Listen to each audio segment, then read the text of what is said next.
Talofa and good afternoon. I'll just make a brief summary in English of what I said earlier in Samoa. Today Cabinet met. Wednesday is our usual day for Cabinet, and at its conclusion I felt that it was an appropriate time to make this, to have this press conference to convey some of the decisions that Cabinet has undertaken after its first week in office.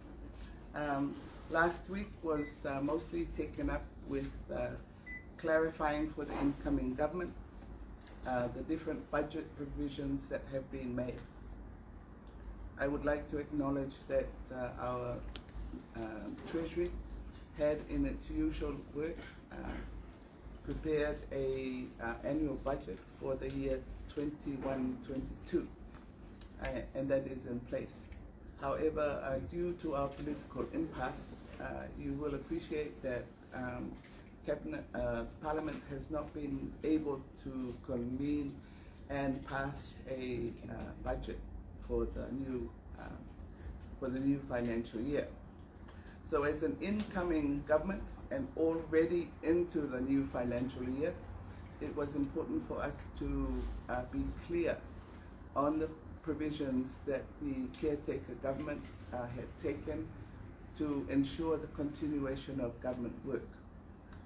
Briefly, the Section 105 of the Constitution, which applies to emergencies, was used by our outgoing government, the provisions there to ensure the running of government. We as an incoming government had thought that we would use a different provision, Section Article 95 of the Constitution, which allows for 25% of the previous budget to be utilized as a transition budget while the main budget is prepared and can be tabled in Parliament. So in short, and especially with considerations for the timing of our emergency proclamations, which are made on a monthly basis, the last proclamation ended on the 1st of August. So the work last week was very important that we coordinate the decisions on the budget preparations, that it also works in tandem with the proclamation for the new period, which started on the 2nd of August to the 29th of August. So most of last week was taken up on the work of the budget and also the SOE provisions. Some of the amendments that were made to the conditions of SOE were on the recommendation of our New York committee, was some loosening of provisions with regards to trading hours on Sunday. Shops and supermarkets and petrol stations can now open on Sundays from 12 p.m. to 10 at night.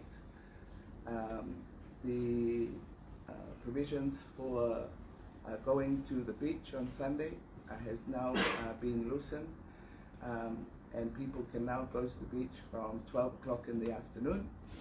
But this is, of course, also needs to take into account with our public what the rules and conditions are of the different villages where our beaches are at.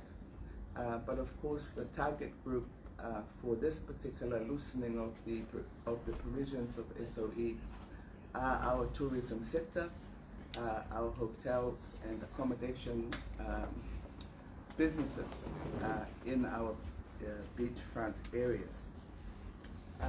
The travel between Savai'i and upolu on Sundays has been recommended to be returned to the normal hours that were there previously, and also for gatherings for fundraising. This has been also loosened at the recommendation of our New York committee. One significant recommendation to Cabinet was the beginning of negotiations between Samoa and New Zealand, Samoa and American Samoa, with regards to the possibility of opening up of borders and travel between the two countries. Can I underscore that this is the beginning of the negotiation, not an immediate opening of our borders.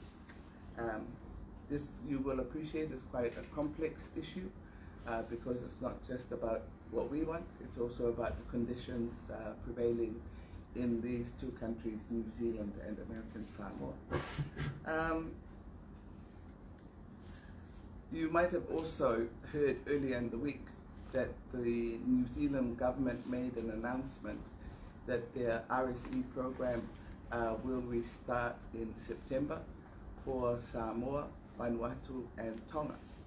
And this will be done with a non-quarantine requirement.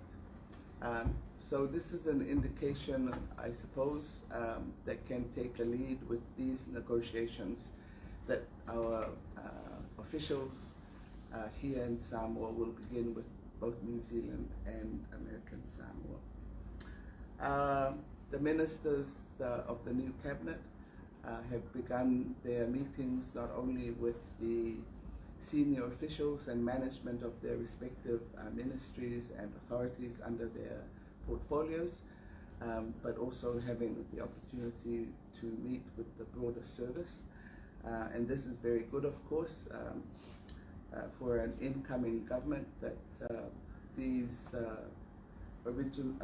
meetings can take place, and for the new cabinet to familiarize themselves with their ministerial portfolios.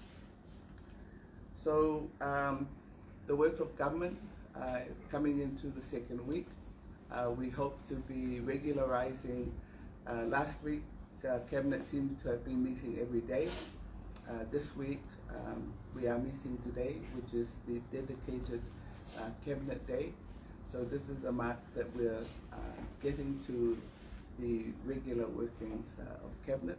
And of course, if we require other meetings, then we will call special meetings. So that's a brief summary of some of the happenings in the first week of our incoming government, and I wish everyone well at the end of this Wednesday. Any questions? Any Cecilia?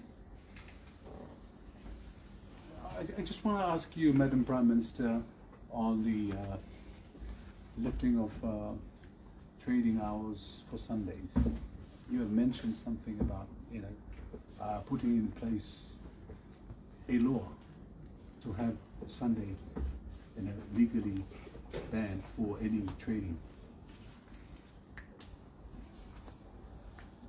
What's your question? Can you elaborate more on that? Oh, okay. Well, I think the point needs to be made that the Sunday ban was done under emergency conditions. So it's not really a law per se. It was a condition that was put in place to protect people under COVID situations. But if it is the wish of the country that we do move or adapt a law where we keep the Sabbath, then I think that that is something that needs to be a dedicated law. I think it's something that we need a discussion on in the country, because no one had discussion about Sunday banning. It was all part of the protections for COVID. What? Prime Minister, I just have one question, please. Tomorrow's August the 5th, and it would have been your father's 100th birthday. He was a respected leader, not only in the region, but also around the world. Do you have anything to say about this? Well, I was reflecting on that it would have been his 100th birthday. I think I got a message from, you're from Observer, right? Yes, ma'am. I got a message from one of your reporters. Or was it you? Yes, ma'am. I thought it was someone called Tina. Are you called Tina? No, that's Mark. All right. So the question was, all right, just saying, you know, it's an anniversary. It's a significant anniversary. You know, perhaps just for my family. But also the other question was, if I was having a conversation with my dad, you know, what would I be saying? So I said, sorry, if I was having a conversation, it would be a private one.